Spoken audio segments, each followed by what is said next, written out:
Have you ever felt that specific, soul-crushing disappointment when you're craving a McFlurry? You pull up to McDonald's, and the employee sighs and says, "Sorry, the machine is broken?"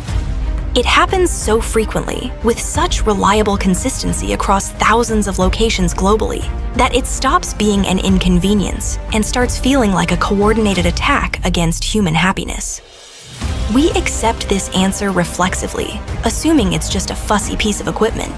But what if I told you that the machine is often not broken? What if that perpetual status of down is actually a calculated multi-million-dollar strategy designed to maximize corporate control and profit, shrouded in a confusing layer of cleaning cycles and proprietary technology?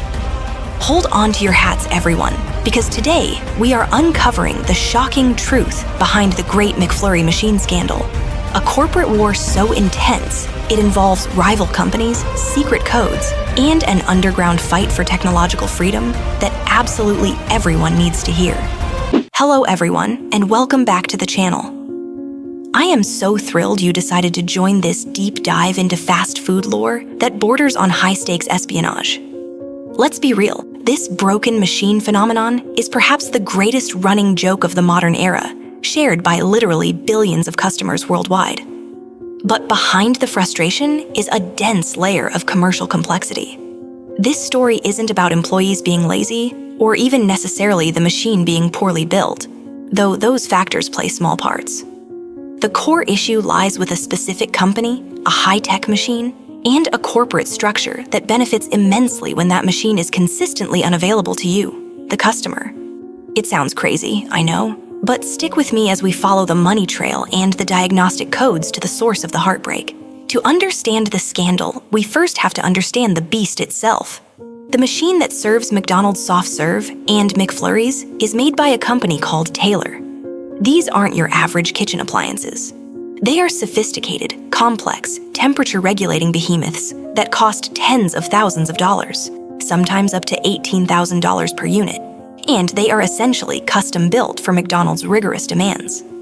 Because dairy products are involved, these machines must adhere to incredibly strict health and safety standards, meaning they require extensive, mandatory, and highly frequent cleaning cycles that are complicated enough to warrant an engineering degree. The real trouble begins with the cleaning. You see, McDonald's corporate standards require a full, heavy-duty cleaning cycle at least once a day, and this process is anything but quick. We are talking about a 4-hour automated heat treatment cycle that must be completed to pasteurize the machine's internal parts and kill any potential bacteria. During this cleaning process, which often occurs in the middle of the day or late at night when staff are stretched thin, the machine is completely inaccessible, functionally broken from the customer's perspective, even though it's operating exactly as intended. But here is where the story truly shifts from annoyance to calculated corporate sabotage. The Taylor machines are designed to be frustratingly opaque. When something goes wrong, whether it's a genuine malfunction, a sensor error, or if the cleaning cycle was merely interrupted by a well-meaning but untrained staff member, the machine displays a cryptic, often 3-digit error code. And this is the million-dollar handshake. Those codes are entirely proprietary. They are written in a language only Taylor and their certified technicians truly understand, creating an instant and deliberate barrier to simple repair. Imagine you are a McDonald's franchisee, a small business owner who has invested heavily in this expensive machine. It breaks down or enters a weird error state. You look at the code, scratch your head, and realize you cannot fix it yourself, nor can your general maintenance person. You are instantly locked into calling a Taylor-certified repair technician who is often hours away, charges astronomical fees just for showing up, and frequently requires incredibly expensive proprietary replacement parts. It's a closed-loop system, a monopoly on maintenance that keeps the cash registers ringing for Taylor, but definitely not for the local franchise owner. This system is inherently inefficient. Why should a franchisee have to wait 8 hours and pay $500 for a technician to simply reset a sensor that took literally 2 seconds to trigger? Because Taylor has cornered the market on knowledge. They hold all the power, dictating when the machine gets fixed and how much that repair costs. This deliberate complexity and refusal to provide accessible manuals or training is the fundamental reason why employees simply resort to saying, "The machine is broken," rather than explaining the 3-hour wait for a technician who is driving across the state. The frustration became so extreme that it birthed an unlikely hero, or perhaps, in McDonald's view, a villain, in the form of a small technology startup called Kytch. Kytch looked at this ridiculous maintenance monopoly and saw an opportunity for disruption and, more importantly, common sense. They developed a small, aftermarket device, essentially a small circuit board, that plugged into the Taylor machine. This device had one critical function. It could intercept and translate those proprietary error codes into plain English, offering simple step-by-step instructions for fixes that often didn't require an expensive service call. Kytch's device was revolutionary. Franchisees started using it, gaining real-time insights into what was actually wrong with their machines. They learned that frequently, the machine just needed a simple sensor adjustment or a specific component reset, tasks that staff could handle in minutes, saving thousands of dollars in annual maintenance fees, and, most importantly, keeping the McFlurry flowing. The promise of Kytch was simple: operational transparency and autonomy for the franchisee. It was a digital key unlocking a complex and deliberately locked machine. But here is where the massive corporate fist comes down. Taylor and, crucially, McDonald's corporate headquarters did not take kindly to this transparency. They saw Kytch as a direct threat to the lucrative maintenance ecosystem that Taylor controlled. If franchisees could fix their own machines, Taylor would lose billions in service contracts over time, and McDonald's would lose the tight grip they held over every aspect of their operation, right down to the temperature of the ice cream. McDonald's corporate office began a coordinated campaign to discredit and stop Kytch. They issued stern warnings to franchisees, claiming the Kytch device was unsafe, a fire hazard, and could potentially violate the machine's health standards, even though there was zero credible evidence to support these claims. They pressured franchisees to remove the devices immediately, leveraging the immense power the corporation holds over its local operators, who depend entirely on their franchise license. The legal battle that ensued was intense and brutal. Kytch sued Taylor, claiming deliberate anti-competitive practices, that Taylor intentionally designed the machines to be impenetrable solely to maintain their repair monopoly. Taylor and McDonald's countersued and fought back ferociously, claiming intellectual property infringement and safety violations, muddying the waters and making it impossible for Kytch to scale its life-saving technology.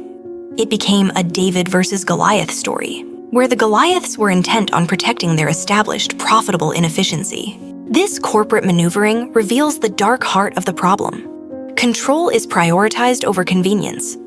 McDonald's would rather have a consistently broken machine, which ensures brand consistency and funnels maintenance profits back into the established corporate ecosystem, than have a machine that is easily maintained by local staff using third-party solutions.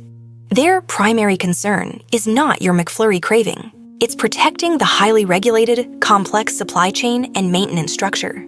So, when the employee tells you the machine is down, they are often telling the truth in a narrow sense. The machine is non-operational for serving, but the reason is rarely a catastrophic mechanical failure. It's usually either an overdue, lengthy cleaning cycle or a simple error state that the system is designed to lock out without expensive external intervention. The machine is broken because the system is broken, intentionally designed that way by the very company that profits from its perpetual downtime. Think about the psychological impact of this strategy. The ubiquitous nature of the broken machine has become a shared cultural experience. It lowers customer expectations. We now simply assume we won't get ice cream, so when we do get it, it feels like a small, unexpected victory. This strategy manages supply and demand in a very strange way, ensuring that every McFlurry feels earned and special, even though the frustration generated is immense. The Taylor machines are essentially high-tech money printers for Taylor itself. Every time a franchisee has to call in a technician, every time they buy an outrageously priced part, Taylor profits. For McDonald's corporate, maintaining this exclusive relationship ensures that only approved, standardized processes are followed, protecting them from food safety liabilities that might arise from untrained staff tinkering with the sensitive equipment. It's a risk mitigation strategy that sacrifices customer satisfaction. The story of Kytch is a sad one because despite their innovation and genuine desire to solve a global frustration, they were ultimately crushed by the weight of corporate power and endless litigation. The message sent was clear. Do not mess with the existing, profitable inefficiencies of the fast food giant. The system is designed to be difficult, and any attempt to simplify it for the benefit of the local operator or the customer will be met with overwhelming resistance. This entire saga highlights a common issue in massive corporate structures. The incentive alignment is perverse.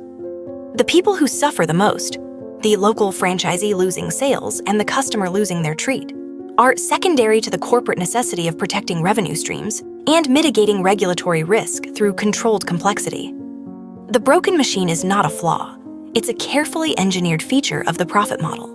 Next time you hear those three words, remember the complex legal war happening behind the counter. Remember the proprietary error codes, the required 4-hour cleaning cycle, and the small company that tried to give the power back to the people, only to be neutralized by corporate mandates. Your inability to get a McFlurry is not a matter of luck. It is a calculated consequence of the multi-billion-dollar maintenance monopoly built around this single piece of equipment. It's truly wild when you pull back the curtain and realize how deep the rabbit hole goes just for a vanilla soft-serve cone. We're talking international legal battles just because a machine displays an obscure error code that only one company is authorized to decode. This entire system encourages downtime because fixing it quickly would cut into the enormous profit margins generated by those exclusive repair contracts. And this isn't just about McDonald's, Sahabat. This kind of vendor lock-in and engineered complexity is common across many industries, but it's particularly maddening here because it touches something so universally desired and so frequently denied: the simple pleasure of an ice cream treat. The McFlurry machine has become a symbol of corporate inefficiency masquerading as technical difficulty. So, what does this mean for us? It means we need to recognize that the next time the machine is broken, it might just be sitting there perfectly fine, waiting for an expensive technician to press a reset button, or locked into a mandated cleaning cycle that interrupts peak serving hours. It's a tragedy of profit over service, played out one scoop at a time across the globe. We might never win the war against the broken McFlurry machine, but understanding the system is the first step toward demanding better transparency and simpler maintenance protocols. We deserve to know why our favorite late-night treat is consistently withheld due to corporate maneuvering rather than actual technical fault. It forces us to ask, is this level of control necessary for food safety, or is it merely necessary for maximizing Taylor's maintenance revenue? Many argue it's the latter, and the Kytch story proves that there were readily available, safe solutions that McDonald's actively worked to suppress. The evidence points towards deliberate impedance. The complexity ensures that even if a technician is called, they must use Taylor-specific diagnostic tools and parts, reinforcing the monopoly.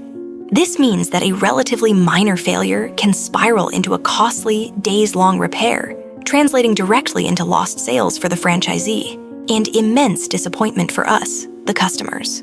The saga of the constantly broken machine is an incredible case study in vendor lock-in, where the proprietary knowledge is the key to unlimited service revenue.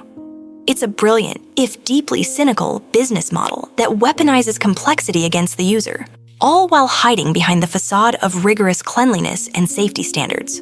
Can you imagine if every piece of restaurant equipment operated under this shroud of secrecy? The entire food service industry would grind to a halt. It is only because Taylor successfully cornered this specific niche with McDonald's that they have been able to maintain this highly profitable status quo, costing franchisees millions in lost potential revenue and repairs. It's almost poetic that the quest for a simple, soft-serve cone has revealed such a complicated and calculated corporate plot. The frustration that unites us all at the drive-thru window is, in fact, the result of a deliberate system designed to protect profit centers rather than customer satisfaction. So the next time you crave that delicious mix of soft serve and Oreos, just remember, you are not being denied by a faulty gear, but by a carefully guarded, lucrative corporate secret involving diagnostic codes and maintenance monopolies. That simple, broken sign is actually the final chapter of a complex corporate thriller. The broken McDonald's ice cream machine isn't a technical failure. It's a testament to the power of proprietary technology when backed by massive corporate infrastructure. The fact that this machine has become a global meme shows just how effective this calculated denial has been in frustrating the public while the profits quietly flow elsewhere. We demand soft-serve freedom. We demand accessible error codes. But until then, we have to recognize that the system is functioning exactly as it was designed, to frustrate us enough to accept the explanation, while the actual reasons are tied up in corporate balance sheets and anti-competitive practices.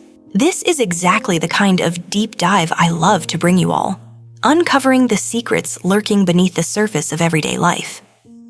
I hope this explanation gives you a little bit more insight, and maybe a little bit more righteous anger, the next time your McFlurry dreams are dashed. What do you all think? Did McDonald's corporate and Taylor cross the line by intentionally making these machines so difficult to fix? Were they justified in crushing Kytch for trying to expose the truth? Let me know your thoughts down in the comments below. Don't forget to absolutely smash that like button if you found this deep dive surprising. Share this video with a fellow McFlurry lover who has suffered the pain. And, of course, hit subscribe so you never miss another shocking revelation. Until next time, stay curious and maybe just go for the fries.